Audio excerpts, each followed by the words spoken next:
Hello dear student, आज हम देखेंगे क्लासिफिकेशन ऑफ ऑपरेटिंग सिस्टम का अगला टॉपिक।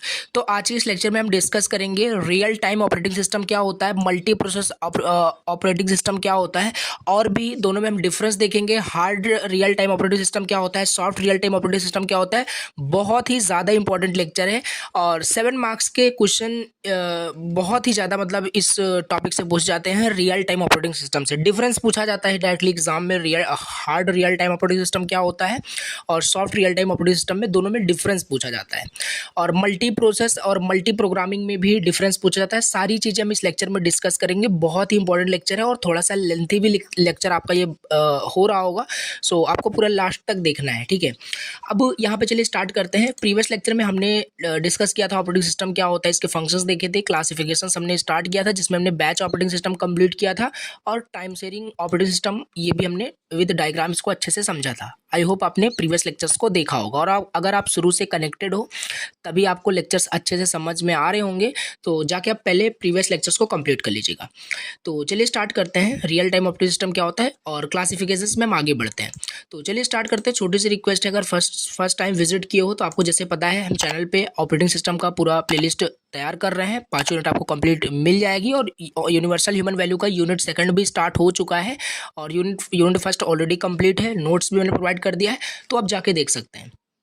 और एक छोटी सी इन्फॉर्मेशन, अगर आप टेलीग्राम से ज्वाइन नहीं हो तो टेलीग्राम से आप ज्वाइन हो जाइए, क्योंकि वहाँ पे आपको जो भी आपके AKTU सेमेस्टर से जो भी रिलेटेड जो भी नोट्स होते हैं, ठीक है, पर्टिकुलर नोट्स, वो आपको डायरेक्टली वहाँ पे मिल जाते हैं। और बहुत सारे स्टूडेंट्स यहाँ पे ज्वाइन है, आप जाके ज्वाइन हो जाइए। जो भी नोट्स आपको चाहिए ऑलरेडी टेलीग्राम पे मिल जाएगा, या तो आप व्हाट्सएप ग्रुप में भी मैसेज कर सकते हैं। तो चलिए स्टार्ट करते हैं, और चैनल को प्लीज़ सब्सक्राइब कर देना, ठीक है। तो ये रहा आपका नोट्स, और आज का हमारा टॉपिक है रियल टाइम ऑपरेटिंग सिस्टम, ठीक है। तो रियल टाइम ऑपरेटिंग सिस्टम क्या होता है, बेसिकली सिंपल वैसे ही है जैसे हमने बैच ऑपरेटिंग सिस्टम पढ़ा, टाइम शेयरिंग ऑपरेटिंग सिस्टम पढ़ा, वो दोनों टाइप्स थे। ये भी एक आपका क्लासिफिकेशन बोल सकते हैं, टाइप्स में ही आता है। तो रियल टाइम ऑपरेटिंग सिस्टम क्या होता है इसे हम समझते हैं, ठीक है। देखिए, रियल टाइम ऑपरेटिंग सिस्टम जो होता है, जैसे नाम से ही पता चल रहा है रियल टाइम, इस टाइप के जो ऑपरेटिंग सिस्टम होते हैं कहाँ यूज़ होते हैं रियल टाइम ऑपरेटिंग सिस्टम, ये भी हम बताएंगे, ठीक है। जिसमें कि बहुत ही मतलब क्विक रिस्पॉन्स हमें चाहिए होता है। रियल टाइम ऑपरेटिंग सिस्टम वहाँ यूज़ होता है जहाँ हमें बहुत ही फास्ट रिस्पॉन्स चाहिए होता है, जहाँ हमें क्विक रिस्पॉन्स चाहिए होता है। जैसे ऑपरेटिंग सिस्टम करता क्या है, कैसे हमें ऑपरेटिंग सिस्टम को हम यूज़ करेंगे तो कैसे हमारी प्रोसेस फास्ट होती है। सिंपल सी बात है, ऑपरेटिंग सिस्टम सारे रिसोर्स को मैनेज करता है। सिंपल सी बात है, प्रोसेसिंग फास्ट होती है, आपको ऑलरेडी पता है, आपने समझा है सारी चीज़ें। तो इस टाइप के जो ऑपरेटिंग सिस्टम होते हैं, रियल टाइम ऑपरेटिंग सिस्टम, उस जगह यूज़ होता है जहाँ पे हमें क्विक रिस्पॉन्स या बहुत फास्ट हमें रिस्पॉन्स चाहिए होता है। अब जैसे एक एग्जांपल ले लेते हैं, जैसे एरोस्पेस में हो गया, ठीक है, और मेडिकल फील्ड में हो गया। तो इस टाइप के ऑपरेटिंग सिस्टम उस फील्ड में यूज़ होते हैं, क्योंकि वहाँ पे वहाँ पे हमें क्या चाहिए होता है, हर सेकंड की, हर मिली सेकंड की हमें इंफॉर्मेशन क्विक चाहिए होती है। अभी हम डिटेल से आगे और भी अच्छे से समझेंगे, अभी तो हम ओवरव्यू देख रहे थे। लिखा है यहाँ पे, real time operating system is very useful where we required a quick response. वही जो बताया वही लिखा है इजी वर्ड में। फॉर एग्जाम्पल, जैसे मिसाइल सिस्टम में जब भी मिसाइल लॉन्च होता है तो वहाँ पे इस टाइप के ऑपरेटिंग सिस्टम यूज होते हैं, क्योंकि हमें हर एवरी मोमेंट, मतलब एक लिटिल बिट मोमेंट की भी हमें बहुत ही मतलब सारी चीज़ें हमें रिक्वायरमेंट रहती है। तो इस टाइप के जो ऑपरेटिंग सिस्टम होते हैं बेसिकली क्विक रिस्पॉन्स मीन्स यानी बहुत फास्ट होते हैं, आप ऐसे बोल सकते हैं। Where the missile has to be launched at a certain time. और भी अब ले सकते हैं, हॉस्पिटल में यूज़ होता है, मेडिकल फील्ड में यूज़ होता है इस टाइप के ऑपरेटिंग सिस्टम, ठीक है। तो आगे हम देख लेते हैं, इन दिस ऑपरेटिंग सिस्टम, इस टाइप के ऑपरेटिंग सिस्टम में जो CPU होता है वो प्रोवाइड करता है maximum efforts to its task with quick response. इसमें CPU बहुत फास्ट काम करता है। सिंपल सी बात है, ऑपरेटिंग सिस्टम ही आपका बहुत ही क्विक रिस्पॉन्स दे रहा है, तो आपका प्रोसेसिंग स्पीड भी जो होगी वो सिंपल सी बात है काफ़ी फास्ट हो जाएगी। तो यहाँ पे वही लिखा है, मैक्सिमम एफर्ट्स यहाँ पे लगाता है CPU, प्रोवाइड करता है आपको आपके टास्कों को कंप्लीट करने में, ठीक है। चाहे वो मिसाइल सिस्टम में हो या हॉस्पिटल, और जिस भी फील्ड में इस टाइप के ऑपरेटिंग सिस्टम यूज़ हो रहे हैं। यहाँ पे लिखा है, the time interval required to process and respond to its input is very small. इसमें ओवरऑल रिस्पॉन्स टाइम बता रहा है कि जो भी टास्क है उसका जो रिस्पॉन्स टाइम है, कोई भी सिंपल सी बात है, कोई भी अगर आपको टास्क अपने सीपीयू से अपने कंप्यूटर सिस्टम से परफॉर्म कराना है, तो कितना टाइम में एग्जीक्यूट करता है उसी को हम रिस्पॉन्स टाइम बोल रहे हैं। तो उसका टाइम जो होता है बहुत ही स्मॉल होता है, बहुत ही कम होता है। एंड इंपॉर्टेंट पॉइंट है, this time interval is called response time. और इसे याद रखना है, ये जो टाइम पीरियड होता है, टाइम इंटरवल जो होता है, इसे हम रिस्पॉन्स टाइम कहते हैं। यहाँ पे क्या लिखा है, the time interval required to, जो टाइम इंटरवल जो रिक्वायर रहता है प्रोसेस करने के लिए, रिस्पॉन्ड करने के लिए, आपके टास्क को, वो बहुत कम होता है सबसे पहले, क्योंकि real time operating system is very fast, very quick response, और this time interval is called response time. ठीक है, ये हो गया आपका रियल टाइम ऑपरेटिंग सिस्टम। अब हम थोड़ा सा देखते हैं टाइप्स कितने होते हैं। देखिए, types of real time operating system का मतलब कितने टाइप्स होते हैं। बेसिकली 2 टाइप्स होते हैं। मोस्ट इंपॉर्टेंट है, आपको याद रखना है, most important again, hard real time operating system होता है, दूसरा soft real time operating system होता है। ठीक है, 1 बाय 1 हम देखेंगे, दोनों में डिफरेंस भी देखेंगे, फिर हम आगे देखेंगे। ठीक है, यहाँ पे hard real time operating system क्या होता है सॉरी, यहाँ पे hard real time operating system क्या होता है। देखिए, जैसे नाम से ही आप सारी चीज़ें समझने की कोशिश किया करें, कोई भी चीज़ अगेन रटनी नहीं है आपको, नहीं तो आप रटने बैठो। यहाँ पे सिंपल आपको पता चल रहा है हार्ड रियल टाइम ऑपरेटिंग, यानी कि जो भी मतलब टाइम हमें, मतलब जो भी टाइम पीरियड में जो भी रिस्पॉन्स टाइम हम यहाँ पे बोल सकते हैं, हमें जो रिस्पॉन्स टाइम चाहिए वो हमारा स्ट्रिक्ट है, मतलब हार्ड है। अभी हम पढ़ेंगे, आपको बता दें। देखिए, hard real time operating system are meant for application where time constraints are very strict। अब ऐसा कोई मतलब ऐसा कोई फील्ड जहाँ पे हमें टाइम की बहुत ही ज़्यादा, मतलब बहुत ही, समझ लीजिए, बहुत ही स्ट्रिक्ट टाइम की रिक्वायरमेंट है। मीन्स जैसे लॉन्चिंग ऑफ मिसाइल, जैसे मिसाइल सिस्टम में हमने देखा, या हॉस्पिटल में देखा, क्योंकि हॉस्पिटल में आपको पता है कितनी ज़रूरी चीज़ें होती है, हर मोमेंट की हमें जानकारी चाहिए होती है पेशेंट की। तो वहाँ पे जो भी सिस्टम होता है, वहाँ पे जो ऑपरेटिंग सिस्टम यूज़ होता है, वो आप hard real time operating system बोल सकते हैं। टाइप्स होता है रियल टाइम ऑपरेटिंग सिस्टम का, क्योंकि उसमें टाइम जो होता है वेरी स्ट्रिक्ट होता है। ठीक है, यहाँ पे जो भी एप्लीकेशन हमारा होता है, यहाँ पे वही लिखा है hard real time operating system का सिंपल मतलब है कि जिस भी एप्लीकेशन में, जो भी एप्लीकेशन में हमारा ये सिस्टम ऑपरेटिंग सिस्टम यूज़ हो रहा है, जहाँ पर टाइम बहुत ही स्ट्रिक्ट है। ठीक है, and even the short list delay is not acceptable. Means एक छोटा सा भी डिले वहाँ पे एक्सेप्टेबल नहीं है। सिंपल कहने का मतलब है, नाम से आपको पता चल रहा है hard real time operating system, यानी कि जो टाइम है, बहुत टाइम कॉन्स्टेंट्स है, वो बहुत ही स्ट्रिक्ट है। यानी हमें एज सुन एज पॉसिबल हमें रिजल्ट चाहिए, एज रिस्पॉन्स चाहिए, वेरी फास्ट हमें रिस्पॉन्स चाहिए। जिस भी फील्ड में हम इस ऑपरेटिंग सिस्टम को यूज़ कर रहे हैं, वहाँ पे एक सेकंड का, 1 मिली सेकंड का डिले तक वहाँ पे एक्सेप्टेबल नहीं होता है। आप ऐसे समझ सकते हैं, रिलेट कर सकते हैं। ठीक है, आगे यहाँ पे लिखा है the system guarantees that critical task will be completed within specified time constant। और जो टाइम, जैसे आपने टाइम शेयरिंग ऑपरेटिंग सिस्टम पढ़ा था, तो वहाँ पे कुछ कंसेप्ट था टाइम शेयरिंग का, जो भी प्रोसेसिंग एग्जीक्यूटिंग जो टाइम था, वो टाइम पीरियड के अंदर होना था। उसी तरीके से ये जो आपका ऑपरेटिंग सिस्टम होता है, ये गारंटी मतलब प्रोवाइड करता है, आप समझ सकते हैं। जो भी क्रिटिकल आपका टास्क है, जिस भी फील्ड में आप इस ऑपरेटिंग सिस्टम को यूज़ कर रहे हैं, आपका स्पेसिफाइड टाइम के अंदर ही आपका टास्क इस ऑपरेटिंग सिस्टम की मदद से कंप्लीट हो जाता है, क्योंकि क्विक रिस्पांस देता है। तो आप समझ सकते हैं। एग्जांपल लिखा है, ये ऑपरेटिंग सिस्टम कहाँ यूज़ होता है, यूज्ड इन एरोस्पेस। सिंपल सी बात है, बड़े बड़े ऑर्गेनाइजेशन में ये सारे आपके ऑपरेटिंग सिस्टम यूज़ होते हैं, जैसे ऑटोमोटिव सिस्टम में, मेडिकल में, और मिसाइल सिस्टम में यूज़ होता है, और भी जगह इस टाइप के आपके यूज़ होते हैं, hard real time operating system use होते हैं। अब इसका हम दूसरा टाइप्स देख लेते हैं, soft real time operating system क्या होता है। Just opposite of hard real time operating system. यहाँ पे नाम से पता चल रहा है, जहाँ पर सॉफ्ट मीन्स कि जहाँ पर हमें उतना रिक्वायरमेंट नहीं है, कि बहुत ही मतलब टाइम मेरा स्ट्रिक्ट नहीं है, हमें आराम से रिजल्ट मिल जाएगा, कोई इशू नहीं है, ऐसा आप समझ सकते हैं। वो आपका operating system soft real time operating system होता है। लिखा भी है these operating systems are for application. उन एप्लीकेशंस के लिए ये ऑपरेटिंग सिस्टम यूज़ करते हैं जहाँ पर हमें टाइम कॉन्स्टेंट बहुत ही लेस स्ट्रिक्ट होता है, जहाँ पर टाइम की ज़्यादा वहाँ पे दिक्कत नहीं होती है कि हमें नहीं तो हमें मतलब 1 सेकंड के अंदर ही हमें रिजल्ट चाहिए। टाइम वहाँ पे स्ट्रिक्ट ज़्यादा नहीं होता है, लेस स्ट्रिक्ट आप बोल सकते हैं। तो soft real time operating system इसे ही होता है, और इसे अब हम यूज़ नहीं करेंगे मिसाइल सिस्टम में, क्योंकि मिसाइल सिस्टम में already hard real time operating system use होता है, क्योंकि वहाँ पे हमें every moment, every little bit moment की वहाँ पे रिक्वायरमेंट होती है, हर चीज़ वहाँ पे हमें इंस्टेंटली चाहिए। तो soft real time operating system जहाँ पर लेस टाइम स्ट्रिक्ट रहता है, वहाँ पे हम यूज़ करते हैं। देखिए आगे पढ़ते हैं यहाँ पे, in in soft real time operating system meeting deadlines is important, यानी डेडलाइंस को मतलब मीट करना इंपॉर्टेंट है। समझिए इसमें क्या लिखा है यहाँ पे। जैसे hard real time operating system में क्या था कि वहाँ पे डिले तक आपका एक्सेप्टेबल नहीं था, यहाँ पे may be shortest delay may be acceptable, ठीक है, एक्सेप्टेबल है एंड टॉलरेबल भी है, ठीक है, and may not cause system failure. देखिए यहाँ पे क्या था, अगर hard real time operating system में हम देखें, अगर यहाँ पे छोटा सा भी अगर डिले हो जाता है, शॉर्टेस्ट डिले हो जाता है, तो आपका जो सिस्टम है वो फेलियर तक का यहाँ पे आपका सिस्टम कॉज करेगा फेलियर, ठीक है, यानी आपका सिस्टम क्रैश हो जाएगा। अगर यहाँ पे छोटा सा भी डिले आता है तो फिर आपका वहाँ पे काम नहीं होगा, यानी आपका वहाँ पे एक फेलियर का वहाँ पे आप समझ सकते हैं रिजल्ट आएगा। लेकिन इसमें क्या है, इसमें फेलियर आपका अगर हो सकता है, यानी छोटा सा यहाँ पे डिले आपका हो सकता है, डिले एक्सेप्टेबल है soft real time operating system में।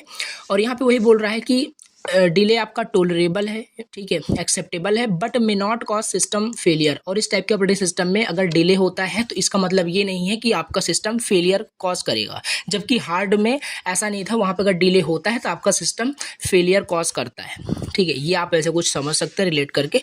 बाकी ये था आपका hard real time operating system, soft real time operating system.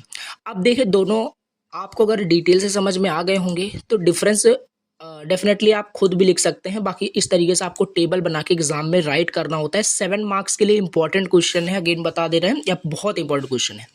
Difference between hard real time operating system and soft real time operating system.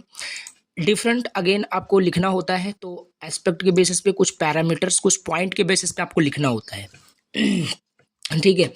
तो यहाँ पे आपको लिखना है hard real time operating system और soft real time operating system. अब दोनों में आपको कुछ पैरामीटर्स लेके आपको करना है। जैसे यहाँ पे पहला तो आप इसका डेफिनेशन यहाँ पे एक लिख सकते हैं, एक पॉइंट और बढ़ा दीजिए यहाँ पे, ठीक है। यहाँ पे पहले डेफिनेशन लिख दीजिए, डेफिनेशन आप hard real time operating system के लिख दीजिए और इसका भी आप लिख दीजिए। ये पहला पॉइंट हो गया। सेकंड फिर आप लिख सकते हैं टाइमिंग रिक्वायरमेंट्स। टाइमिंग रिक्वायरमेंट्स एक दूसरा एस्पेक्ट हो गया। और टाइमिंग रिक्वायरमेंट मतलब hard real time operating system बहुत ही स्ट्रिक्ट होता है, तो आप लिख सकते हैं task have strict deadline. Task के पास एक स्ट्रिक्ट डेडलाइंस होता है, यानी जो टाइम कांस्टेंट होता है वो बहुत ही ज़्यादा स्ट्रिक्ट होता है। और इसका आप सॉफ्ट में लिख सकते हैं डिलेज में बी एक्सेप्टेबल और टोलरेबल, एंड यहाँ पे टास्क का कोई मतलब टाइम कांस्टेंट जो होता है लेस स्ट्रिक्ट होता है, बहुत स्ट्रिक्ट नहीं होता है। तो लिख सकते हैं, आपको समझ में आ गया है। अब दूसरा यहाँ पे आप लिख सकते हैं डेडलाइन कॉम्प्लियंस। डेडलाइन कॉम्प्लियंस का क्या मतलब है, यानी hard real time operating system में failure do meet a deadlines can have serious consequences such as system failure और सेफ्टी हजार्ड्स। मतलब कि अगर आपका hard real time operating system में कोई भी डिले होता है तो आपका सिस्टम फेलियर कॉज करता है, यानी एज अ फिर आपका सिस्टम फेलियर हो जाएगा, मतलब आपका सिस्टम फेल हो जाएगा और वहाँ पे अगर शॉर्टेस्ट डिले भी हो जाता है। जबकि सॉफ्ट में ऐसा नहीं है। सॉफ्ट रियल टाइम में मिसिंग डेडलाइंस इज एक्सेप्टेबल, ठीक है, एक्सेप्टेबल है। वहाँ पे आपका जो भी क्या बोलते हैं डिले है, may not cause system failure, वही जो आपने ऊपर अभी समझा अच्छे से, वही यहाँ पे लिखना है आपको टू द पॉइंट। फिर फ्लेक्सिबिलिटी आपको लिखना है। फ्लेक्सिबिलिटी क्या है, सिंपल सी बात है, आपका ये लेस फ्लेक्सिबल है क्योंकि बहुत ही स्ट्रिक्ट है, तो लेस फ्लेक्सिबल होगा, यूज़र के हिसाब से ज़्यादा फ्लेक्सिबल ये नहीं हो पाएगा, और ये मोर फ्लेक्सिबल है, आप लिख सकते हैं। और यहाँ पे है प्रेडिक्टेबिलिटी का क्या मतलब है, देखिए प्रिडिक्टेबिलिटी का क्या मतलब होता है, provides deterministic behaviour with predictable and guaranteed response time. ये देखिए प्रिडिक्टेबिलिटी का मतलब है hard real time operating system आपको गारंटी देता है कि जो भी सिस्टम होता है उसको as soon as possible response मतलब किया जाता है, मतलब रिस्पॉन्स टाइम जो होता है बहुत फास्ट होता है। ये प्रेडिक्ट किया जाता है। ऐसे आप रिलेट करके समझ सकते हैं। पॉइंट्स में आपको ऐसे लिखना है कि डिटर्मिनिस्टिक बिहेवियर होता है hard real time operating system का, गारंटीड रिस्पॉन्स टाइम होता है कि हाँ इतने टाइम में आपको रिस्पॉन्स मिल जाएगा, अगर नहीं मिलता है थोड़ा सा भी डिले होता है it mean system cause failure, ठीक है। अब इसका अपोजिट सॉफ्ट में प्रोवाइड्स प्रोबेबिलिस्टिक बिहेवियर, इसमें कोई भी मतलब गारंटेड नहीं होता है। होयर रिस्पॉन्स टाइम में very depending on the load पे डिपेंड करता है कितना टाइम लगेगा। यहाँ पे कोई भी मतलब प्री डिटर्मिनिस्टिक यहाँ पे डिटर्मिनिस्टिक कोई भी बिहेवियर नहीं है कि हाँ इतने ही टाइम में आपको रिस्पॉन्स मिल रहा हो, क्योंकि soft real time operating system है, ठीक है। अब इसके बाद अगला पॉइंट यहाँ पे है resource allocation. Resource allocation, resources are dedicated to critical task to ensure timely execution. Simple सी चीज़ है, यहाँ पे resource are dedicated to critical task to ensure timely execution. यहाँ पे जो भी आपका क्रिटिकल टास्क है वो टाइमली एग्जीक्यूट हो रहा है कि नहीं उसको इंश्योर करना, रिसोर्स एलोकेट करना, यही आप टू द पॉइंट लिख सकते हैं, अपने इजी वर्ड में लिख सकते हैं। Resources are shared among task with priorities based.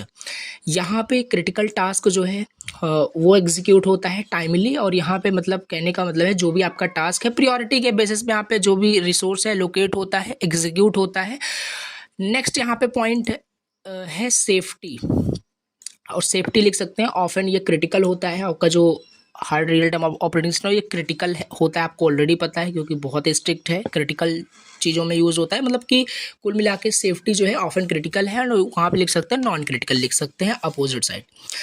इसके बाद साइज ऑफ डेटा और फाइल्स, सिंपल सी बात है, hard real time operating system में जो साइज होता है डेटा का, फाइल्स का, जो भी एग्जीक्यूट होना है ऑपरेटिंग सिस्टम की हेल्प से, वो स्मॉल होता है, मीडियम होता है साइज ऑफ डेटा और फाइल्स, जबकि soft real time operating system में लार्ज होता है।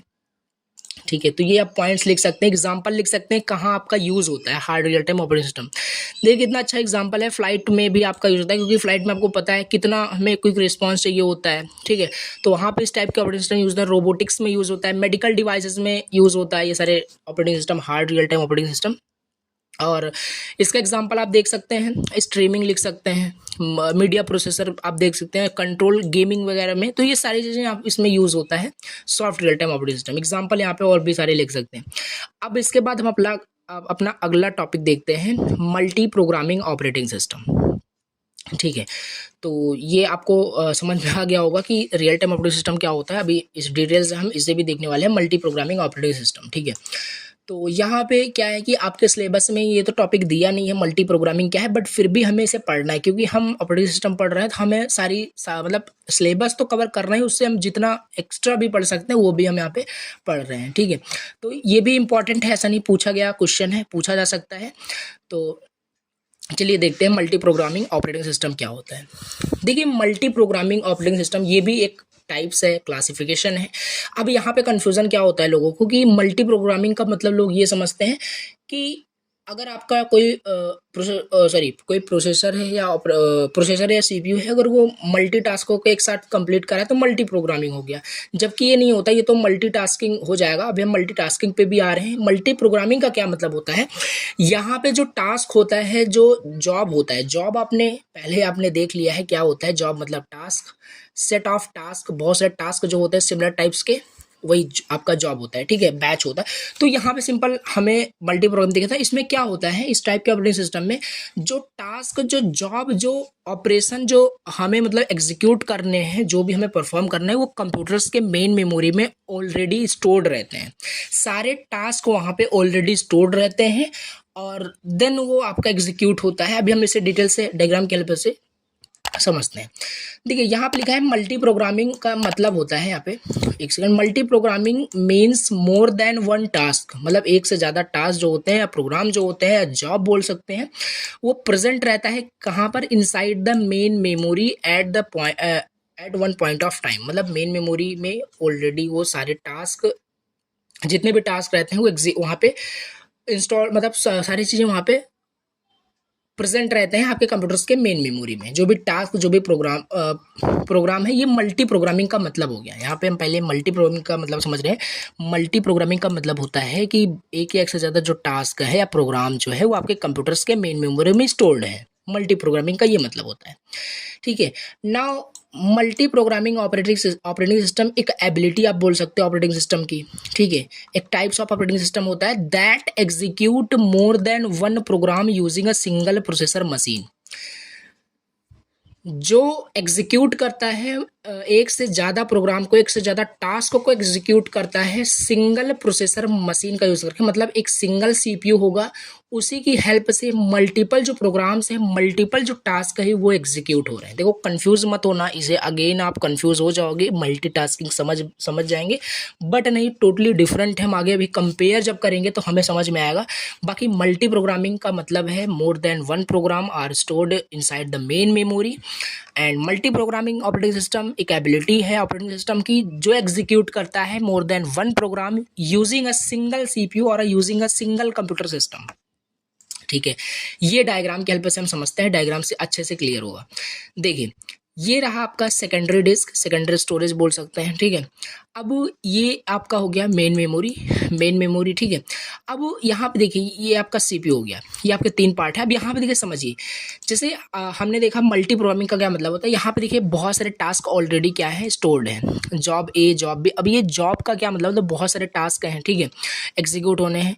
तो जॉब ए जॉब बी मतलब ये आपका टास्क ही है। जॉब का मतलब हमने डिटेल से ऑलरेडी देखा था।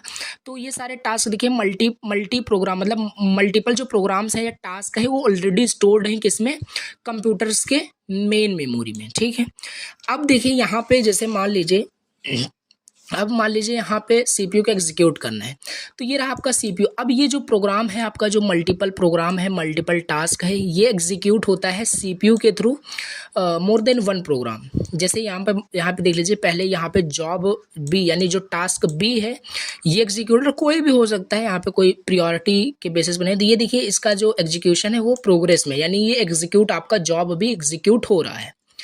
ठीक है, अब यहाँ पे क्या होता है, और ये सेकेंडरी स्टोरेज का क्या मतलब है, यहाँ पे कोई भी मान लीजिए ये सीपीयू आपका प्रोसेस करेगा, प्रोसेस करने के बाद फिर से कंप्यूटर्स के मेन मेमोरी में स्टोर करेगा, फिर यहाँ से डेटा आपका सेकेंडरी स्टोरेज में स्टोर होता है। ये तो बेसिक सा आपको पता है क्या साइकिल होता है कंप्यूटर्स का।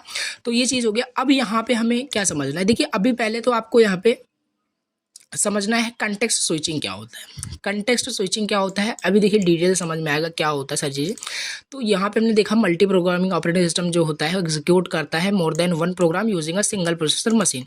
हमारे पास सीपीयू एक ही है, इसी की हेल्प से हमारे यहाँ पे मल्टी प्रोग्राम हम मल्टी प्रोग्राम को हम प्रोसेस कर रहे हैं, एग्जीक्यूट कर रहे हैं सिंगल प्रोसेसर मशीन को यूज़ करके। यहाँ पे देखिए कंप्यूटर्स के मेन मेमोरी में बहुत सारे आपके प्रोग्राम स्टोर्ड हैं। हम यहाँ पे सारे मतलब यहाँ पे जो भी आपका क्या बोलते हैं, जो भी आपका यहाँ पे टास्क है, यहाँ पे वन बाय वन सारा एग्जीक्यूट हो रहा है। यहाँ पे आप पैरेललिज्म मत समझ लेना कि सारी चीज़ें पैरेलली हो रही है, जॉब ए भी एग्जीक्यूट हो रहा है, जॉब बी भी एग्जीक्यूट हो रहा है। नहीं, यहाँ पे वन बाय वन होता है, बट हमने सारे जो यहाँ पे प्रोग्राम है, सारे जो टास्क है वो हमने स्टोर्ड कर रखे हैं कंप्यूटर्स के मेन मेमोरी में। मेन पॉइंट ये है। अब यहाँ पे वन बाय वन सारे टास्क को ये सीपीयू एग्जीक्यूट कर रहा है और हम सिंगल सीपीयू यहाँ पे यूज़ करते हैं, आपको याद रखना है ये पॉइंट। और जैसे हम एग्जीक्यूट कर लेते हैं जो भी ऑपरेशन होता है हम फिर से मेन मेमोरी में स्टोर करते हैं, फिर यहाँ से ये आपका सेकेंडरी स्टोरेज में राइट हो जाता है जो भी आपका आउटपुट डेटा होता है। अब यहाँ पे क्या होता है, कंटेक्स्ट स्विचिंग हम समझ लेते हैं क्या होता है। देखिए कंटेक्स्ट स्विचिंग का क्या मतलब होता है, जैसे मान लीजिए यहाँ पे हमारा जॉब भी अभी एग्जीक्यूट हो रहा है। ठीक है, जॉब भी हमारा एग्जीक्यूट हो रहा है।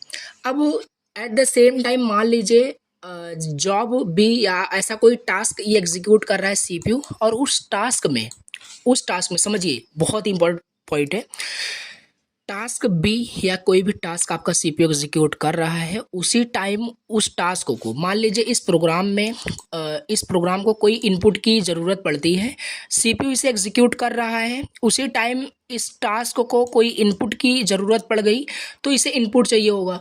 अब यहाँ पे क्या करेगा, सीपीयू यहाँ पे वेट नहीं करेगा कि ये टास्क जाके मतलब यूज़र से इनपुट ले ले तब मैं इसको फिर से प्रोसेस करूँगा, ठीक है। देखो कंटेक्स्ट स्विचिंग का मतलब समझो, जैसे जॉब भी यहाँ पे एग्जीक्यूट हो रहा है। अब जॉब भी यहाँ पे एग्जीक्यूट हो रहा है और जॉब भी एग्जीक्यूशन में क्या होता है, जैसे यहाँ पे देखिए ये आपका प्रोग्रेस में है, यानी जॉब बी को एग्जीक्यूट कर रहा है, और जो जॉब बी है या जो ये टास्क एग्जीक्यूट हो रहा है, इस टास्क को बीच में मान लो इनपुट की आवश्यकता पड़ती है। कुछ प्रोग्राम है जिसमें इनपुट लेना है यूज़र से, तो यूज़र से इनपुट की आवश्यकता पड़ती है, तो वो यूज़र से इनपुट आपका ये जॉब भी लेगा। उस टाइम आपका सीपीयू बैठा नहीं रहेगा कि ये इनपुट ले, और इनपुट के लिए आपका आइडल कंडीशन में आपका सीपीयू बैठा रहेगा। जब ये आपका इनपुट लेके आएगा ये टास्क, तब मैं फिर से इस टास्क को एग्जीक्यूट करूँगा। तो ऐसा बिल्कुल भी नहीं होता है। यहाँ पे क्या होता है, अगर इसको इनपुट की ज़रूरत पड़ती है जॉब बी को, तो ये जो सीपीयू होता है ये तब क्या करता है, स्विच कर जाता है। अगर ये इनपुट इसको चाहिए तो ये इनपुट अपना लेता रहता है, तब तक ये इसको होल्ड करके स्विच करके ये जॉब ए को एग्जीक्यूट करने लगता है, जॉब सी को एग्जीक्यूट करने लगता है, जो भी वहाँ पे टास्क होते हैं उसको एग्जीक्यूट करने लग जाता है। यानी यहाँ पे जो सीपीयू है, जो प्रोसेसर है, वो आइडल बैठा नहीं रहता, यानी वो वेट नहीं करता किसी भी टास्क के लिए कि इनपुट इसको मिलेगा तब मैं फिर इसी को एग्जीक्यूट करूँगा, नहीं, उसे छोड़ करके वो आगे दूसरे जो टास्क होते हैं, जो जॉब होते हैं, उसको एग्जीक्यूट करने लग जाता है। और ये जो स्विचिंग हुई यहाँ पे नोटिस करना, यहाँ पे जो स्विचिंग हुई इनपुट की वजह से, ये इनपुट के लिए वेट करता रहा और ये स्विच करके किसी दूसरे जॉब को एग्जीक्यूट करना स्टार्ट कर दिया, प्रोसेस करना स्टार्ट कर दिया। इसी स्विचिंग को कंटेक्स्ट स्विचिंग कहा जाता है। ठीक है, देखिए आगे और डिटेल्स आपको समझ में आएगा। यहाँ पे बाकी मैंने 100% पूरा ट्राई किया आपको मल्टी प्रोग्रामिंग ऑपरेटिंग सिस्टम समझाने की कैसे काम कर रहा है। ठीक है, तो ये हो गया आपका कंटेक्स्ट स्विचिंग। आपको याद रखना है multi programming operating system context switching पे बेस्ड है। कोई भी अगर आपका जॉब या टास्क इनपुट की उसको रिक्वायरमेंट होती है तो आपका सीपीयू कंटेक्स्ट स्विचिंग की हेल्प से क्या करता है, स्विचिंग कर जाएगा। स्विचिंग की हेल्प से वो दूसरे टास्क को एग्जीक्यूट करने लग जाता है। अब आगे हम थोड़ा सा देख लेते हैं। देखिए अब यहाँ पे हम पॉइंट्स वाइज समझते हैं। अभी मल्टी प्रोग्रामिंग ऑपरेटिंग सिस्टम अभी यहाँ पे अच्छे से और भी समझ में आएगा। देखिए मल्टीपल जॉब्स, सिंपल सी बात है, मल्टीपल जॉब्स हैं, कहाँ पे हैं, आपके मेन मेमोरी में स्टोर्ड है। यहाँ पे keep several jobs in main memory simultaneously allowing more efficient utilisation of the CPU. और सीपीयू का मतलब यूटिलाइजेशन होता है बहुत ज़्यादा आइडल कंडीशन में नहीं जाता, क्योंकि वहाँ पे बहुत सारा टास्क मेमोरी में ऑलरेडी स्टोर्ड है। और यहाँ पे क्या हुआ, एक एडवांटेज आपको अभी दिख रहा होगा कि यहाँ पे सीपीयू आइडल कंडीशन में नहीं जाता है, सीपीयू लगातार प्रोसेस करता रहता है, काम करता रहता है। स्विचिंग की हेल्प से एक टास्क अगर वेट करता है इनपुट के लिए, वो तब तक दूसरे टास्क को एग्जीक्यूट करना स्टार्ट कर देगा with the help of context switching. ये हो गया मल्टीपल जॉब्स, पहला पॉइंट ऐसे आप लिखेंगे एग्जाम में। सेकंड यहाँ पे है job execution. The operating system picks and begin to execute one of the jobs in the memory. Operating system क्या करता है, पिक करता है और स्टार्ट करता है एग्जीक्यूट करना जो भी जॉब स्टोर्ड है मेन मेमोरी में। उसके बाद यहाँ पे पहला हो गया मल्टीपल जॉब्स, जॉब एग्जीक्यूशन, ऐसे पॉइंट वाइज आपको एग्जाम में लिखना है। इसके बाद थर्ड यहाँ पे है वेटिंग जॉब्स। मान लीजिए इवेंचुअली अ जॉब में नीड टू वेट फॉर जो अभी यहाँ पे समझा है वही यहाँ पे लिखा है। किसी टास्क के लिए आपको कोई भी जॉब वेट करता है, such as input operation of complete करने के लिए उसे इनपुट की रिक्वायरमेंट है तो वो वेट करेगा। ठीक है, लेकिन यहाँ पे देखिए प्रोसेसर किसी के लिए वेट नहीं करता है, तो ठीक है, आइडल कंडीशन में नहीं जाता है, तो वो तब तक स्विचिंग की हेल्प से क्या करता है, नेक्स्ट जो भी जॉब या टास्क है उसको एग्जीक्यूट करता है। अब हम थोड़ा समझ लेते हैं, अगर आपका ऑपरेटिंग सिस्टम मल्टी प्रोग्राम नहीं होता, अगर आपका ऑपरेटिंग सिस्टम मल्टी प्रोग्राम ना होता, नॉन मल्टी प्रोग्राम्ड होता, यानी कि आपका ऑपरेटिंग सिस्टम अभी प्रेजेंट टाइम में मल्टी ऑपरेटिंग सिस्टम हम पढ़ रहे हैं, अगर आपका मल्टी ऑपरेटिंग सिस्टम नहीं होता तो क्या करता, CPU sits idle while waiting for a job to complete. अगर मल्टी प्रोग्रामिंग ना होता, यानी बहुत सारे टास्क आपके मेमोरी में स्टोर ना होते, तो सीपीयू आराम से बैठा रहता और वेट करता रहता है जब तक वो इनपुट उसको इनपुट नहीं मिलेगा, तब तक आइडल कंडीशन में मैं रहूँगा और फिर मैं एग्जीक्यूट करूँगा। ऐसा कुछ रिलेट कर सकते हैं। इसीलिए बेनिफिट कितना हुआ मल्टी प्रोग्रामिंग ऑपरेटिंग सिस्टम का, आपका सीपीयू की स्पीड फास्ट हुई प्लस चीज़, और मल्टी वहाँ पे प्रोग्रामिंग हो रही है, यानी मल्टी प्रोग्रामिंग का मतलब बहुत सारे टास्क वहाँ पे सीपीयू मेन मेमोरी में स्टोर्ड है। तो इस तरीके से आप समझ सकते हैं नॉन प्रोग्राम मल्टी प्रोग्राम का क्या मतलब है। अब यहाँ पे multi programme non multi programme अगर होता तो यहाँ पे क्या होता आपको पता चला। अब मल्टी प्रोग्राम्ड होने से क्या आपको बेनिफिट मिला, the operating system switches, operating system आपका स्विच कर सकता है and execute another job if current job needs to wait utilisation of the CPU efficiently. और इस तरीके से सीपीयू का जो यूटिलाइजेशन हुआ इफेक्टिवली उसका यूटिलाइज हो रहा है। ठीक है, तो ये आप मल्टी प्रोग्राम ऑपरेटिंग सिस्टम का ये हमें यहाँ पे मतलब समझ में आया। इसका कंक्लूजन क्या निकला, ठीक है, मल्टी प्रोग्राम्ड ऑपरेटिंग सिस्टम का कंक्लूजन क्या है, ensure that the CPU is never idle as long as at least one jobs needs to execute leading to better utilisation of resources. तो कंक्लूजन आप खुद भी निकाल सकते हैं। ओवरऑल यहाँ पे हमें ये पता चल रहा है आपका सीपीयू आइडल में नहीं जाएगा और आपकी प्रोसेसिंग स्पीड फास्ट होगी। बहुत सारे आपके प्रोग्राम टास्क ऑलरेडी कंप्यूटर्स के मेन मेमोरी में स्टोर्ड हैं, तो एक को भी अगर रिक्वायरमेंट होती है इनपुट की, तब तक वो दूसरा करता रहेगा। तो ये मल्टीटास्किंग के जैसे ही आपको लग रहा होगा, लेकिन डिफरेंट है। बाकी मल्टीटास्किंग पे भी हम देख रहे हैं क्या होता है। तो कंक्लूजन आप लिख सकते हैं। अब इसके बाद हम थोड़ा सा इसका एडवांटेज डिसएडवांटेज अच्छे से अगर आपको समझ में आ गया होगा तो ये आप एडवांटेज डिसएडवांटेज खुद भी लिख सकते हैं। एडवांटेज क्या होता है, simple, high CPU utilisation, CPU का हाई यूटिलाइजेशन हो रहा है। लेस वेटिंग टाइम, सीपीयू बिल्कुल भी वेट ही नहीं कर रहा है। लेस यहाँ पे तो ठीक है लिखा है, लेकिन यहाँ पे सीपीयू वेट ही नहीं कर रहा है। ठीक है, तो लेस वेटिंग टाइम हो गया है। मल्टीटास्क हैंडलिंग, और ऐसे आप थोड़ा सा रिलेट कर सकते हैं, मल्टीटास्क भी हो रहा है क्योंकि वो जब तक उसे क्या बोलते हैं उसको इनपुट की रिक्वायरमेंट है तब तक वो क्या कर रहा है, दूसरे टास्क की जरूरत है, मल्टीटास्किंग भी यहाँ पे हो रहा है। शेयर्ड सीपीयू टाइम, और सीपीयू का टाइम भी शेयर्ड हो रहा है, सीपीयू का टाइम बच रहा है। तो ये हो गया एडवांटेज, और ऑल्सो इसके थोड़ा सा डिसएडवांटेज है। कॉम्प्लेक्स आपका शेड्यूलिंग है। अगर यहाँ पे सीपीयू को शेड्यूल करना है, अभी हम थर्ड यूनिट जब पढ़ेंगे सीपीयू शेड्यूलिंग, कोई भी टास्क कैसे शेड्यूल किया जाता है, तो कॉम्प्लेक्स शेड्यूलिंग यहाँ पे हो जाता है। कॉम्प्लेक्स मेमोरी मैनेजमेंट, और सिंपल सी बात है, मेमोरी में बहुत सारे आपके प्रोग्राम टास्क स्टोर्ड हैं, तो थोड़ा सा मैनेजमेंट ऑफ द मेमोरी थोड़ा सा कॉम्प्लेक्स हो जाएगा। बाकी यहाँ पे एडवांटेज आप देख सकते हैं कितना सारा है। तो ये हो गया आपका मल्टी प्रोग्रामिंग ऑपरेटिंग सिस्टम। ठीक है, डिटेल से आपको यहाँ पे समझ में आ गया होगा मल्टी प्रोग्रामिंग ऑपरेटिंग सिस्टम क्या होता है। अब हम थोड़ा सा इसके बाद देखते हैं अगला topic, multi processor operating system क्या होता है। Multi processor operating system, again अगर लेक्चर्स अच्छे लग रहे हैं तो प्लीज़ एक लाइक कर देना। ठीक है, अब यहाँ पे थोड़ा सा मैं सिलेबस आपको दिखा देता हूँ। अगेन यहाँ पे देखिए मल्टी प्रोग्रामिंग हमने देख लिया, अब मल्टी प्रोसेसर ऑपरेटिंग सिस्टम हम देख लेते हैं क्या होता है। ठीक है, तो एक सेकेंड, हाँ ये रहा आपका मल्टी प्रोसेसर ऑपरेटिंग सिस्टम। इसे आप मल्टी प्रोसेसर ऑपरेटिंग सिस्टम बोलिए या आप इसे बोलिए मल्टी प्रोसेसिंग ऑपरेटिंग सिस्टम। नाम से आप देखिए आपको क्लियर होगा। और again this is very important question. Now multi processor operating system क्या होता है। मल्टी प्रोसेसर, नाम से पता चल रहा है मल्टी प्रोसेसर मतलब कि एक साथ बहुत सारी प्रोसेसिंग हो रही है, एक साथ बहुत सारी प्रोसेसिंग हो रही है। फिर अगेन कंफ्यूज मत हो जाना कि मल्टीटास्किंग हो रहा है। अभी जब हम मल्टीटास्किंग पढ़ लेंगे तो सारे ऑपरेटिंग सिस्टम जो अलग अलग यहाँ पे सब क्लियर हो जाएंगे। थोड़ा सा तब तक के लिए थोड़ा सा समझ के रखिए कि मल्टी प्रोसेसर मतलब कि मल्टी प्रोसेसर ऑपरेटिंग सिस्टम मतलब है एक टाइम पे मल्टी प्रोसेसिंग हो रही है। अभी हम आगे डायग्राम के पे समझते हैं। देखिए यहाँ पे लिखा है multi processor operating system refers to the use of 2 और more CPUs within a single computer system. देखिए यहाँ पे क्या है, मल्टी प्रोसेसर, मल्टी का मतलब एक से ज़्यादा क्या प्रोसेसर का ऑपरेटिंग सिस्टम, मतलब यहाँ पे जो भी आपका कंप्यूटर सिस्टम होता है उसमें एक या एक से ज़्यादा दो या दो से ज़्यादा आपके वहाँ पे प्रोसेसर लगे रहते हैं, इसे ये मल्टी प्रोसेसर ऑपरेटिंग सिस्टम बोलते हैं। जैसे जैसे मान लीजिए आपका ये कोई आपका कंप्यूटर सिस्टम है। ठीक है, इसे आप पूरा कंसिडर करिए, आपका क्या है कंप्यूटर सिस्टम है। और आपके कंप्यूटर सिस्टम में बस क्या होता है, ग्रुप ऑफ वायर्स, ऑलरेडी आपको पता है कंप्यूटर ऑर्गेनाइजेशन आर्किटेक्चर में आप पढ़ा है। ठीक है, कोई दिक्कत नहीं। अब यहाँ पे क्या है, यहाँ पे देखिए मल्टी प्रोसेसर आपको दिख रहा है, मल्टी प्रोसेसर। ठीक है, यहाँ पे 3 सीपीयू लगा है, यानी कि यहाँ पे 3 आपका प्रोसेसर यहाँ पे लगा हुआ है, तो यही होता है आपका मल्टी प्रोसेसर ऑपरेटिंग सिस्टम। ठीक है, मल्टी प्रोसेसिंग ऑपरेटिंग सिस्टम इसे ही आप बोलते हैं। अब आगे थोड़ा सा हम अच्छे समझते हैं। Multi processor operating system refers to the use of, मतलब यहाँ पे 2 या 2 से ज़्यादा सीपीयू किसी एक सिंगल कंप्यूटर सिस्टम में रहते हैं, उसे हम मल्टी ऑपरेटिंग सिस्टम बोलते हैं, मल्टी प्रोसेसर ऑपरेटिंग सिस्टम बोलते हैं। दीज मल्टीपल सीपीयूज, ये जो मल्टीपल सीपीयू होते हैं शेयर सिस्टम बस memory with other peripheral device, और ये जो आपके मल्टीपल जो सीपीयू होते हैं ये कनेक्टेड रहते हैं through the bus peripheral devices से, मेमोरी से, स्टोरेज, मतलब सारी चीज़ों से ये कनेक्ट रहते हैं। आपके ऑलरेडी पता है, यहाँ पे थोड़ा सा पॉइंट्स आपको लिखना है, कंटेंट के हिसाब से आपको पता है।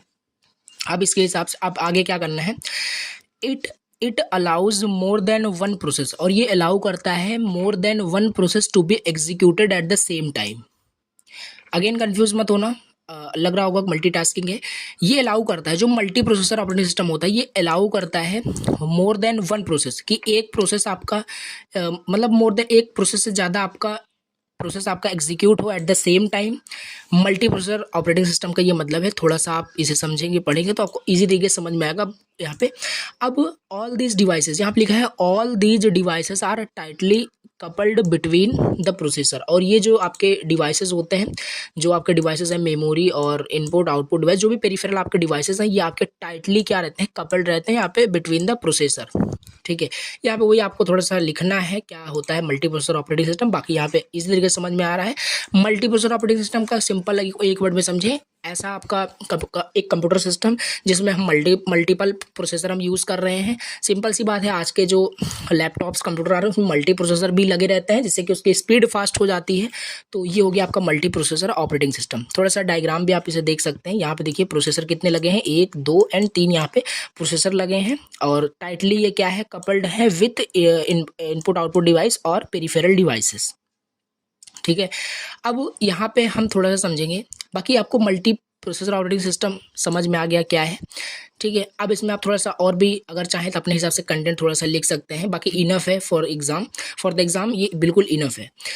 यहाँ पे आप लिख सकते हैं, स्पीड थोड़ी सी बढ़ जाएगी। कैसे, कोई भी आप एक टास्क लेके दिखा सकते हैं कि यहाँ पे लिख देंगे थोड़ा सा कि अब टास्क कोई एग्जीक्यूट होता है तो मल्टी प्रोसेसर कैसे एग्जीक्यूट होता है, क्योंकि एक से ज़्यादा अगर वहाँ पे आपके प्रोसेसर यूज़ हो रहे हैं आपके कंप्यूटर सिस्टम में, जाहिर सी बात है वहाँ पे आपका सिंपल आपका स्पीड फास्ट हो जाएगा आपके कंप्यूटर सिस्टम का, ठीक है। तो यहाँ पे वही है, थोड़ा सा डायग्राम आपको बनाना है। अब इसके बाद हम थोड़ा अगला देखते हैं, यहाँ पे टाइप्स देखते हैं, बहुत ज़्यादा इंपॉर्टेंट है। Again this is very important, ठीक है। Types of multi processing operating system, जो मल्टी प्रोसेसर होता है वो कितने टाइप्स का होता है, ठीक है। हम मल्टी प्रोसेसर बोले, मल्टी प्रोसेसिंग बोले, दोनों सेम है। मल्टी प्रोसेसिंग ऑपरेटिंग सिस्टम कितने टाइप से होते हैं, मल्टी प्रोसेसिंग ऑपरेटिंग सिस्टम कितने टाइप्स के होते हैं, बेसिकली दो टाइप्स के होते हैं, symmetric processing, asymmetric processing. Types of multi processing दो टाइप का होता है, सिमेट्रिक प्रोसेसिंग होता है, एसिमेट्रिक प्रोसेसिंग होता है। अब देखिए आपसे 2 मार्क्स में सिंगल क्वेश्चन भी पूछा जा सकता है, सिमेट्रिक और एसिमेट्रिक प्रोसेसिंग क्या होता है। बाकी बेसिकली मैं डिफरेंस देखेंगे और डिफरेंस के साथ आपका क्वेश्चन प्रिपेयर हो जाएगा। Symmetric and asymmetric operating system, जो आपका मल्टी प्रोसेसिंग ऑपरेटिंग सिस्टम जो होता है, ये इसमें डिफरेंस क्या होता है ये हमें देखना है। तो अगेन पॉइंट के बेसिस पे, एस्पेक्ट के बेसिस पे, पैरामीटर के बेसिस पे आपको लिखना होता है। देखिए पॉइंट पहला आपका डिफिनीशन, सिमेट्रिक प्रोसेसिंग क्या होता है। सिमेट्रिक प्रोसेसिंग में all processor are treated equally and run any task. इसमें क्या होता है, जो हम क्या पढ़ रहे हैं, मल्टी प्रोसेसर पढ़ रहे हैं, इसमें मल्टी आपके प्रोसेसर होंगे, तो यहाँ पे जितने भी प्रोसेसर आपके होते हैं वो ट्रीट किए जाते हैं इक्वली ट्रीट किए जाते हैं, रन एनी टास्क, ठीक है। और एसिमेट्रिक में क्या होता है, इसमें each processor is assign to specific task और रोल। जैसे देखिए, एक सेकंड से वो समझ लेते हैं। जैसे यहाँ पे देखिए मल्टी प्रोसेसर यहाँ पे लगा हुआ है, मल्टीपल प्रोसेसर यहाँ पे है। अब यहाँ पे सिमेट्रिक प्रोसेस, अगर इस प्रोसेसर का सिमेट्रिक प्रोसेसिंग अगर हो रहा होगा तो यहाँ पे जितने भी आपके प्रोसेसर हैं ये इक्वली काम कर रहे होंगे, यानी ये कोई भी टास्क को एग्जीक्यूट कर सकते हैं इक्वली। यहाँ पे इसका प्रियोरिटी है, सबका इक्वली यहाँ पे प्रियोरिटी है, ठीक है। लेकिन अगर एसिमेट्रिक प्रोसेसिंग की बात करें तो यहाँ पे ईच सीपीयू को ईच टास्क, मतलब स्पेसिफाइड टास्क यहाँ पे दे दिया जाएगा कि सीपीयू जो आपका 1 है या प्रोसेसर 1 है वो कोई पर्टिकुलर टास्क ही एग्जीक्यूट कर सकता है, उसके अलावा वो नहीं करेगा। तो इसमें प्रियोरिटी दे देते हैं, प्रियोरिटी नहीं देते हैं, थोड़ा सा आप रिलेट करके समझ सकते हैं कि इसमें स्पेसिफाइड कर देते हैं कि यहाँ पे वही लिखा है कि each processor is assigned to a specific task और रोल। सारे वहाँ पे प्रोसेसर का एक रोल हो जाता है कि ये यही काम करेगा, ये यही काम करेगा, तो ऐसे आप रिलेट कर सकते हैं। डिफिनीशन यही हो गया। सिमेट्रिक प्रोसेसिंग क्या होता है, अगर 2 मार्क्स में आता है, the processor which is treated equally and run any task is called symmetric processing. और इसमें each processor is assigned to a specific task और रोल, ये हो गया। दूसरा पॉइंट यहाँ पे है टास्क एलोकेशन। टास्क एलोकेशन क्या है, सिमेट्रिक प्रोसेसिंग में any processor can perform any task. Task allocation मतलब इसमें जो प्रोसेसर होता है उनको क्या टास्क एलोकेट होता है, सिंपल सी बात है। तो यहाँ पे इक्वली वहाँ पे ट्रीट किया जा रहा है, तो वहाँ पे कोई भी टास्क को एग्जीक्यूट कर सकता है सिमेट्रिक प्रोसेसिंग के अंदर, ठीक है। अब इसके opposite side task are divided, यहाँ पे टास्क डिवाइड होते हैं क्योंकि सिंपल सी बात है, स्पेसिफाइड टास्क उसको असाइन किया जाता है according to the processor role. Processor role के हिसाब से टास्क को डिवाइड करते हैं इस टाइप के प्रोसेसिंग में, असिमेट्रिक प्रोसेसिंग में। अब यहाँ पे कॉम्प्लेक्सिटी आप समझें तो कॉम्प्लेक्सिटी भी आप बता सकते हैं। सिमेट्रिक प्रोसेसिंग की जो कॉम्प्लेक्सिटी होती है वो सिंपलर होती है, generally simpler as all processor are treated as the same. Simple सी बात है, सारे प्रोसेसर इक्वली वहाँ पर ट्रीट किए जा रहे हैं तो कॉम्प्लेक्सिटी उसकी बहुत ही सिंपल होगी। लेकिन यहाँ पे अलग अलग असाइन किया जा रहा है, अलग अलग टास्क, मतलब according to the their processor role के हिसाब से टास्कों को डिवाइड किया जा रहा है, थोड़ा सा कॉम्प्लेक्स हो ही जाएगा। तो यहाँ पे आप लिख सकते हैं, ठीक है। इसके बाद नेक्स्ट पॉइंट यहाँ पे है परफॉर्मेंस। सिमेट्रिक प्रोसेसिंग की परफॉर्मेंस जो होता है, load is eventually distributed enhancing performance. और यहाँ पे जो इसकी परफॉर्मेंस होती है सिमेट्रिक प्रोसेसिंग की, थोड़ी सी फास्ट होती है बिकॉज इक्वली ट्रीट किया जाता है। तो सारे कोई भी आपका प्रोसेसर कोई भी टास्क एग्जीक्यूट कर सकता है। तो ये हो जाएगा आपका कि इसका परफॉर्मेंस थोड़ा सा इवेंचुअली अगर देखा जाए इन्हेंस हो गया है परफॉर्मेंस, तो ये सिमेट्रिक प्रोसेसिंग के अंदर है। अब इसमें क्या है, एसिमेट्रिक प्रोसेसिंग में परफॉर्मेंस जो है में भी वेरी कर सकता है based on the specialisation of the task. मान लीजिए कोई ऐसा टास्क है जो बहुत ही लॉन्ग, मतलब लॉन्ग प्रोसेस आप बोल लीजिए, कोई ऐसा टास्क है जो एग्जीक्यूट होना है किसी सीपीयू के जरिए, और किसी को ऐसा कि कोई सीपीयू को रोल मिल गया उसको एग्जीक्यूट करने के लिए थोड़ा सा टाइम लगेगा, परफॉर्मेंस थोड़ा सा वेरी करेगा according to their specified specialisation of the task पे डिपेंड करता है, वेरी करता है। इट मीन्स ना स्केलेबिलिटी का क्या मतलब होता है? स्केलेबिलिटी का देखिए ये भी एक पॉइंट है, तो ऐसे आपको पॉइंट्स में लिखने होते हैं डिफरेंस। तो यहाँ पे स्केलेबिलिटी का क्या मतलब है? सिमेट्रिक प्रोसेसिंग में easily scalable by adding more processor, यानी स्केलेबिलिटी का मतलब है कि हम सिमेट्रिक प्रोसेसिंग में कि हम इसे मतलब कि इस easily scalable by adding more processor, यानी कि जो आपका सिमेट्रिक प्रोसेसिंग होता है, सिमेट्रिक प्रोसेसिंग ऑपरेटिंग सिस्टम जो होता है ये इसके स्केबल होता है। हम इसमें बहुत सारे प्रोसेसर ऐड कर सकते हैं, बहुत सारे प्रोसेसर ऐड कर सकते हैं क्योंकि मल्टी प्रोसेसर ऑपरेटिंग सिस्टम है। May require configuration as processor are added, और यहाँ पे कॉन्फ़िगरेशन रिक्वायरमेंट होगा। यहाँ पे अगर हमें एसिमेट्रिक में कोई एसिमेट्रिक प्रोसेसर ऑपरेटिंग सिस्टम या एसिमेट्रिक प्रोसेसिंग ऑपरेटिंग सिस्टम में हमें कोई भी प्रोसेसर और भी बढ़ाना है, स्केबल करना है, बढ़ाना है, तो मे बी वहाँ पे क्या हो सकता है, रिकॉन्फ़िगरेशन की ज़रूरत पड़े, क्योंकि वहाँ पे सबको ऑलरेडी एक एक टास्क दिया गया है, रोल दिया गया है, उसी में और आप ऐड कर दे रहे हो, तो फिर से रिकॉन्फ़िगर करना पड़ेगा, सबको अगेन रोल प्रोवाइड करना पड़ेगा, डिवाइड करना पड़ेगा। तो ये हो गया basically difference between symmetric processing and asymmetric processing. Very important question है अगेन। और ये हो गया आपका मल्टी प्रोसेसर ऑपरेटिंग सिस्टम क्या होता है और इसके टाइप्स क्या होते हैं, आपको याद रखना है, इंपॉर्टेंट क्वेश्चन है। अब इसके हम थोड़ा सा एडवांटेज देख लेते हैं, इसके बाद डिसएडवांटेज देखते हैं। एडवांटेज आपको सिंपल पता है, मल्टी प्रोसेसर ऑपरेटिंग सिस्टम है, बहुत सारे प्रोसेसर लगे हुए हैं, तो मैक्सिमम थ्रोपुट आपको मिल रहा है, मैक्सिमम थ्रोपुट मिल रहा है, यानी आप मैक्सिमम रिस्पॉन्स टाइम आप बोल सकते हैं, मतलब यहाँ पे आपको रिस्पॉन्स टाइम बहुत ही मतलब फास्ट आपको मिल रहा है, ऐसा आप बोल सकते हैं एडवांटेज में। मोर रिलायबल है आपका, फास्ट प्रोसेसिंग है, इम्प्रूव्ड इफिशिएंसी, यहाँ पे और भी आप लिख सकते हैं, इसके एडवांटेज ही आपको लिखना है, ठीक है। अब इसका डिसएडवांटेज भी है। डिसएडवांटेज क्या है? बहुत सारे प्रोसेसर यूज़ हो रहे हैं, बेसिकली यहाँ पे कॉम्प्लेक्सिटी थोड़ा सा क्या है, कॉम्प्लिकेटेड हो गया है, कॉम्प्लिकेटेड हो गया है। मेमोरी रिक्वायरमेंट इज़ मोर, और मेमोरी रिक्वायरमेंट भी बहुत ज़्यादा यहाँ पे होगा, क्योंकि बहुत सारे प्रोसेसर यहाँ पे यूज़ हो रहे हैं, प्रोसेस होंगे, तो मेमोरी, सिंपल सी बात है, वहाँ पे बहुत सारे टास्क एग्जीक्यूट होने हैं, तो मेमोरी का जो रिक्वायरमेंट है वो ज़्यादा है यहाँ पे, ठीक है। कॉम्प्लिकेटेड है, मेमोरी रिक्वायरमेंट ज़्यादा है। बाकी एडवांटेज भी देख सकते हैं, मैक्सिमम थ्रूपुट मिल रहा है, मोर रिलायबिलिटी यहाँ पे है, फास्ट प्रोसेसिंग है, इफिशिएंसी बहुत ज़्यादा इंप्रूव हुआ है यहाँ पे, ऐसा आप यहाँ पे देख सकते हैं। अब यहाँ पे हम नेक्स्ट देख लेते हैं अपना टॉपिक, मल्टीटास्किंग ऑपरेटिंग सिस्टम क्या होता है।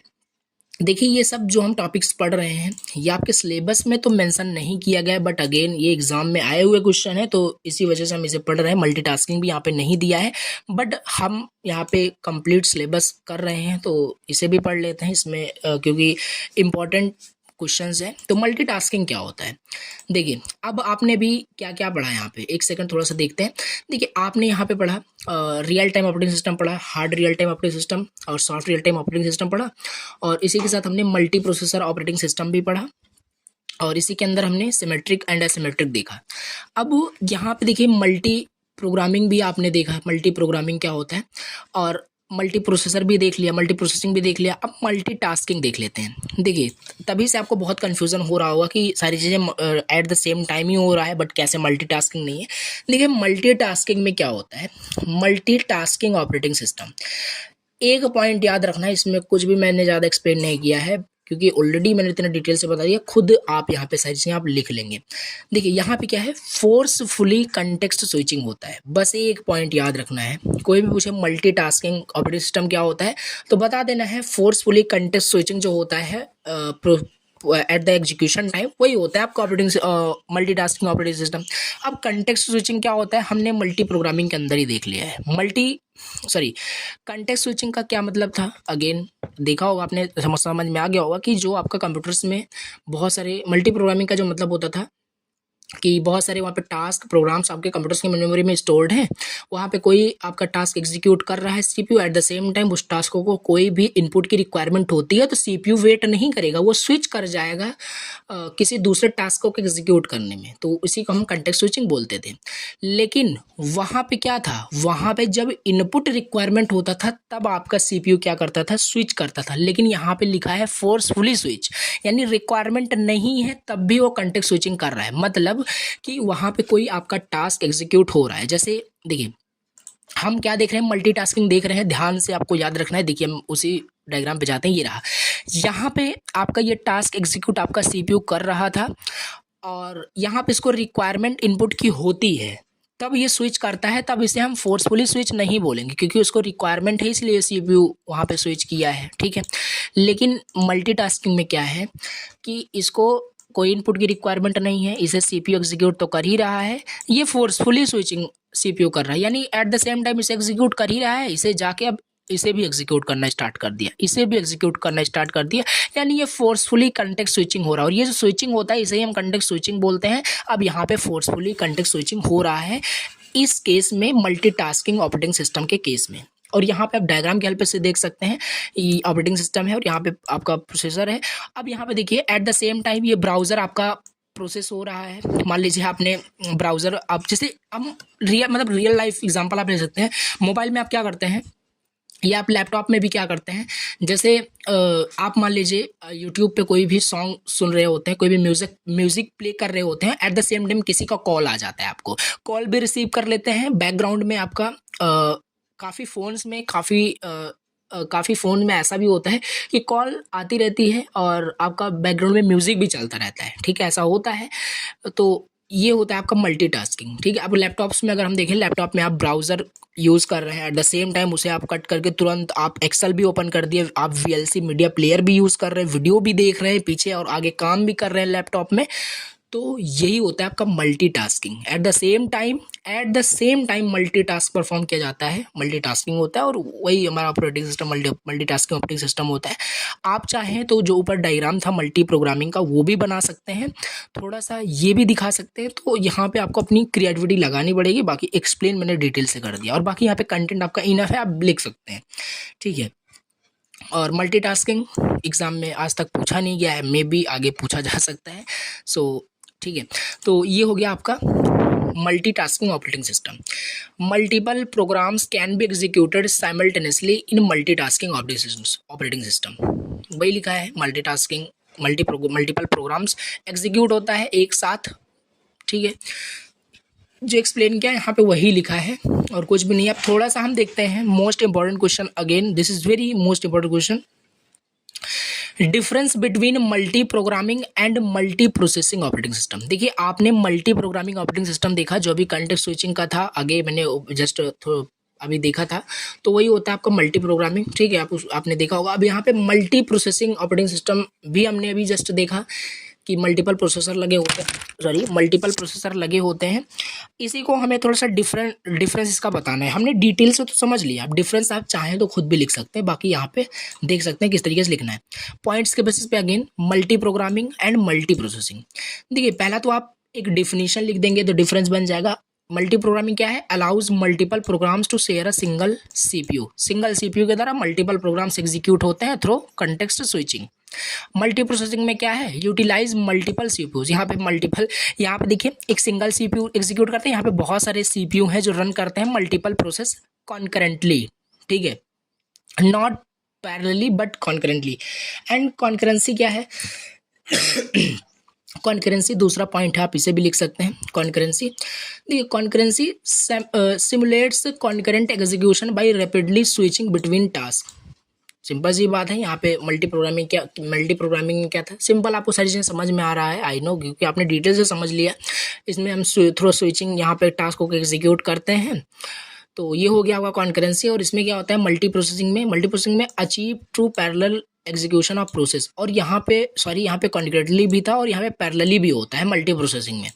यहाँ पे अचीव होता है ट्रू पैरेलल एग्जीक्यूशन, यहाँ पे पैरेलल एग्जीक्यूशन भी होता है क्योंकि वहाँ पे मल्टीपल प्रोसेसर था, तो वो सिंपल सी बात है पैरेलल सारे आपके टास्क एग्जीक्यूट हो सकते हैं एट द सेम टाइम, क्योंकि अलग अलग टास्क को अलग अलग क्या बोलते हैं असाइन किया गया है रोल, तो पैरेलली वहाँ पे आपका ट्रू जो है आपका पैरेलल एग्जीक्यूशन वहाँ पे अचीव होता है।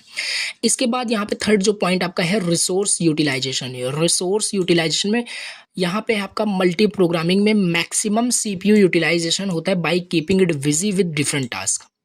देखिए अगर आपसे कोई भी पूछता है कि हम सीपीयू को कैसे हम मैक्सिमम यूटिलाइज कर सकते हैं, तो उसका कहने का सिंपल मतलब है कि हम सीपीयू को खाली नहीं बैठने देंगे, हमें उसे काम करते ही मतलब उसे काम करवाते ही रहना है, यानी सीपीयू आइडल कंडीशन में नहीं जाना चाहिए। उसी का मतलब है मैक्सिमम सीपीयू यूटिलाइजेशन हो रहा है, ठीक है। और मल्टी प्रोग्रामिंग में हो भी रहा था, क्योंकि बहुत सारे टास्क हम कंप्यूटर्स के मेन मेमोरी में स्टोर किए थे, जिससे आपका क्या था सीपीयू कंटेक्स्ट स्विचिंग की हेल्प से बहुत सारे एग्जीक्यूट करता रहता था, ठीक है। तो ये हो गया इनहेंस परफॉर्मेंस। और इसमें क्या है मल्टी प्रोसेसिंग में enhance performance by allowing task to be process simultaneously. और साइमल्टेनियसली बहुत सारे आपके टास्क एग्जीक्यूट होते हैं, तो इनहेंस हुआ है आपका परफॉर्मेंस इन मल्टी प्रोसेसिंग।